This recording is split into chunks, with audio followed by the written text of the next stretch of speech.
Bramblett here. One question I get a lot is, should I buy a foreclosure or should I not? What's the best way to do it, and how do you do it? And is it really is there really a discount there? And the answer is, yeah, sometimes there are discounts. A mistake I see with most people buying foreclosures is, let's just say it's a $150,000 neighborhood, and they find a foreclosure that they really like, and it's $130,000, and so the perception is that that is a discount, that's a deal. But what you got to factor in is all the unknowns and the variables of getting the house fixed up to the quality of the rest of the subdivision.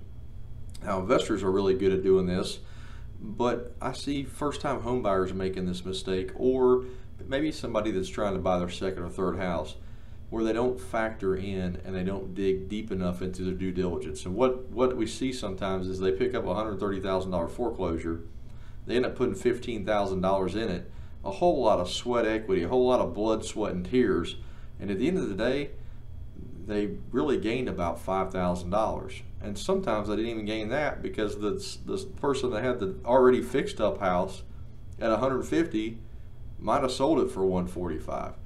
Therefore, all the scheduling, the running back and forth, the trips, the 100 trips to Lowe's and Home Depot and wherever else, when you break it down, it really just wasn't worth the effort. So be cautious, and we can sit down with you and go through an itemized checklist of exactly what makes sense for you risk-wise, risk versus reward, or time versus the output of energy that you're going to put into that.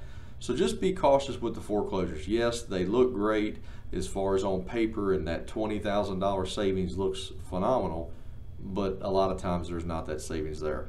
So this is this week's video blog update. Should I buy a foreclosure or not? There's lots more to that, and I'd be happy to sit down and go through it step by step with you.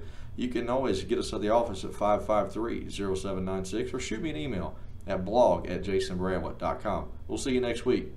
Thanks.